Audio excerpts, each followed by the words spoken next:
Hi hello ನಮಸ್ಕಾರ, welcome to ಶರಣ್ಯಾಸ್ kitchen. ಎಲ್ಲರಿಗೂ happy new year, ಹೊಸ ವರ್ಷದ ಹಾರ್ದಿಕ ಶುಭಾಶಯಗಳು. ಹೊಸ ವರ್ಷದ ಪ್ರಯುಕ್ತ ಒಂದು ಸ್ವೀಟ್ ಮಾಡೋಣ ಅಂತ ಬಂದಿದ್ದೀನಿ. ಸ್ವೀಟ್ ಏನಪ್ಪ ಅಂದರೆ ಜಾಮೂನ್ ಮಾಡೋಣ ಅಂತ ಬಂದಿದ್ದೀವಿ. ಜಾಮೂನ್ ಮಾಡೋದು ಹೇಗೆ ಅಂತ ನೋಡ್ಕೊಳ್ಳೋಣ. ಮೊದಲು ಸಕ್ಕರೆ ಕರಗೋಕೆ ಇಟ್ಬಿಡ್ತೀನಿ, ಆಮೇಲೆ ಜಾಮೂನ್ ಹಿಟ್ಟು ಹೇಗೆ ಮಾಡೋದು ಅಂತ ತೋರಿಸ್ಕೊಡ್ತೀನಿ.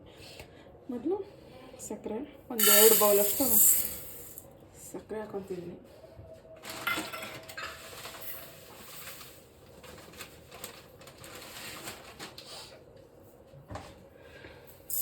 ಎರಡು ಬೌಲಷ್ಟು ಸಕ್ಕರೆ ಹಾಕ್ತಿದ್ದೀನಿ ಪಾತ್ರೆಗೆ.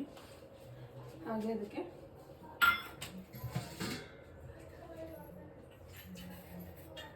ಅದೇ ಬೌಲಲ್ಲಿ 2 ಬೌಲ್ ನೀರು ಹಾಕೋದು. ಸಕ್ಕರೆ ಮುಳುಗೋಷ್ಟು ನೀರು ಹಾಕಿದ್ರು ಸಾಕು, ಅಳತೆ ಬೇಕು ಅನ್ನೋರಿಗೆ ಸೇಮ್ ಯಾವ ಬೌಲಲ್ಲಿ ತೊಗೊಂಡಿದ್ದೀರಾ ಅದೇ ಬೌಲಲ್ಲಿ ಒಂದು 4 ಬೌಲ್ ಆಗೋಷ್ಟು ನೀರು.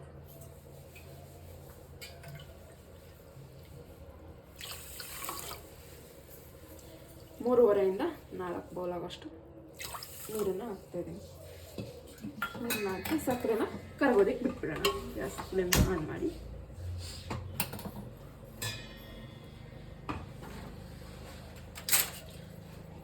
ಸಕ್ಕರೆ ಪೂರ್ತಿಯಾಗಿ ಕರಗಿದ್ರೆ ಸಾಕು, ಪಾಕ ಬರೋದೇನು ಬೇಡ. ಈ ಸಕ್ಕರೆನ ಕರಗೋದಕ್ಕೆ ಬಿಟ್ಬಿಡೋಣ. ನೋಡಿ ಹಾಕೊಂಡಿದ್ದೀನಿ. ನಾನು MTR ಗುಲಾಬ್ ಜಾಮೂನ್ ಮಿಕ್ಸ್ ತೊಗೊಂಡಿದ್ದೀನಿ. ನೀವು ಯಾವುದೇ ಬೇಕಾದ್ರೂ ತೊಗೋಬೋದು. ನಮ್ಮ ಮನೇಲಿ ಯೂಸ್ ಮಾಡೋದು MTR ಗುಲಾಬ್ ಜಾಮೂನ್. ಹಂಗಾಗಿ ನಾವು ಯಾವುದೇ ಥರ ಅಡ್ವರ್ಟೈಸ್ಮೆಂಟ್ ಕೊಡ್ತಾಯಿಲ್ಲ, ಯೂಸ್ ಮಾಡೋದು ಇರ್ತಿದ್ವಿ ಅಷ್ಟೇ.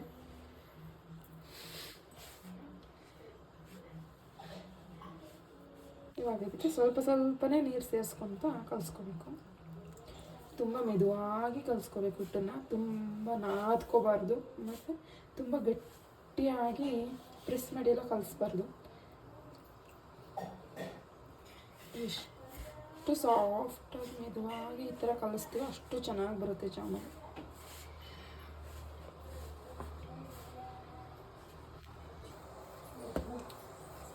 ನೋಡಿ ಹಿಟ್ಟು, ನೋಡಿ ಹಿಟ್ಟು ಎಷ್ಟು ಸಾಫ್ಟಾಗಿ ಕಲಿಸ್ಕೊಂಡ್ರೆ ಸಾಕು. ಇದನ್ನು ಒಂದು 10 ನಿಮಿಷ ರೆಸ್ಟ್ ಮಾಡೋಕ್ಕೆ ಬಿಡೋಣ. ಒಂದು ಪಾತ್ರೆ ಮುಚ್ಚಿಟ್ಟು ಒಂದು 10 ನಿಮಿಷ ಹಾಗೆ ಬಿಡೋಣ. ನೋಡಿ ಸಕ್ಕರೆ ಫುಲ್ ಕರಗಿದೆ. ಪಾಕ ಬರೋದೇನು ಬೇಡ, ಜಸ್ಟ್ ಕರಗಿದ್ರೆ ಸಾಕು. ಇದಕ್ಕೆ ಇವಾಗ ಏಲಕ್ಕಿ ಪುಡಿ ಹಾಕೊಬೇಕು. ನಮ್ಮನೇಲಿ ಏಲಕ್ಕಿ ಪುಡಿ ಖಾಲಿ ಆಗಿರೋದ್ರಿಂದ ನಾನು ಸಫ್ರಾನ್ ಕೇಸರಿ ಹಾಕೋತಿದ್ದೀನಿ. 1-2 ಎಳೆಯಷ್ಟು ಕೇಸರಿ ಹಾಕಿದ್ರೆ ಸಾಕು. ರೆಗ್ಯುಲರಾಗಿ ಏಲಕ್ಕಿ ಪುಡಿ ಹಾಕಿದ್ರೇ ಸಾಕು. ಏಲಕ್ಕಿ ಖಾಲಿ ಆಗಿದೆ ಅಂತ ನಾನು ಕೇಸರಿ ಹಾಕಿದ್ದೀನಿ ಅಷ್ಟೇ, ಘಮ ಬರೋದಕ್ಕಷ್ಟೇ. ಇವಾಗ ಇದನ್ನು ಫ್ಲೇಮ್ ಆಫ್ ಮಾಡ್ಬಿಡೋಣ. ಇವಾಗ ಎಣ್ಣೆ ಕಾಯೋದಕ್ಕೆ ಇಟ್ಕೊಬಿಡೋಣ. ಎಣ್ಣೆ ಕಾಯೋ ಅಷ್ಟರಲ್ಲಿ ಜಾಮೂನ್ಗಳನ್ನ ಉಂಡೆ ಮಾಡಿ ಇಟ್ಕೊಳ್ಳೋಣ.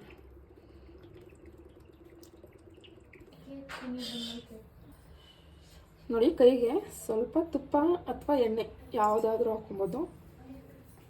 ಹಾಕ್ಕೊಂಡು ಉಂಡೆಗಳನ್ನ ಮಾಡಿಟ್ಕೊಳ್ಳೋಣ.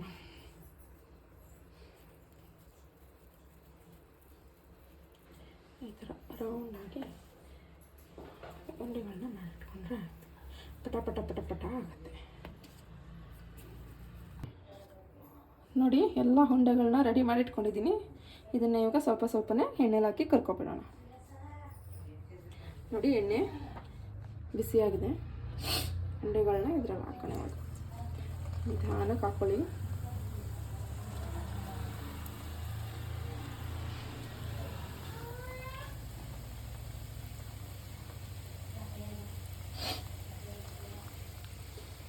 ಸ್ವಲ್ಪನೇ ಹಾಕೋಬೇಕು.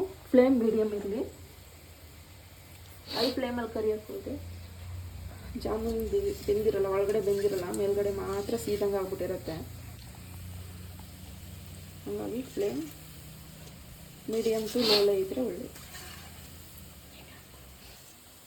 ನೋಡಿ, ಇಷ್ಟು ಕಲರ್ ಚೇಂಜ್ ಆದರೆ ಸಾಕು. ಇಷ್ಟು ಬೇಯಿಸಿದ್ರೆ ಪರ್ಫೆಕ್ಟ್.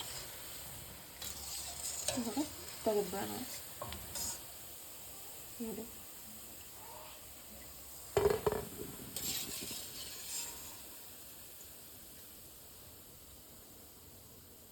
ಹೀಗೆ ಎಲ್ಲ ಜಾಮೂನ್ಗಳನ್ನು ಕರ್ಕೊಬಿಡೋಣ. ನೋಡಿ ಜಾಮೂನ್ಗಳು ರೆಡಿಯಾಗಿದೆ. ಇದನ್ನು ಸಕ್ಕರೆ ಪಾಕಕ್ಕೆ ಹಾಕ್ಬಿಡೋಣ.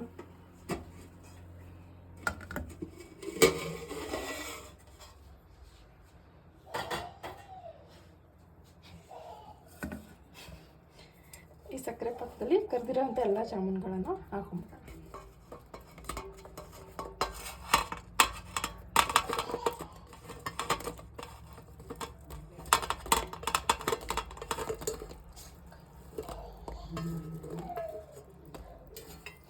ಇದನ್ನು 1 ಅವರ್ ಹೀಗೆ ಸಕ್ಕರೆ ಪಾಕ ಎಲ್ಲ ಜಾಮೂನ್ಗೆ ಇಟ್ಕೋಬೇಕು. ಜಾಮೂನ್ ಅದನ್ನು ಅಬ್ಸರ್ವ್ ಮಾಡ್ಕೊಳ್ಳುತ್ತೆ. 1 ಅವರ್ ಬೇಕು. 1 ಗಂಟೆ ಇದನ್ನು ಹೀಗೆ ಮುಚ್ಚಿ ಇಟ್ಬಿಡೋಣ. 1 ಅವರ್ ಆದಮೇಲೆ ಜಾಮೂನ್ ರೆಡಿ ಆಗಿರುತ್ತೆ.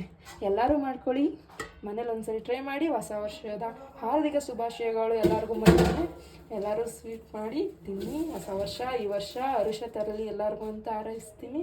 ಪ್ಲೀಸ್ ನಮಗೆ ಸಪೋರ್ಟ್ ಮಾಡಿ, ಸಬ್ಸ್ಕ್ರೈಬ್ ಮಾಡಿ, ಲೈಕ್ ಮಾಡಿ, ಶೇರ್ ಮಾಡಿ. Thank you for watching.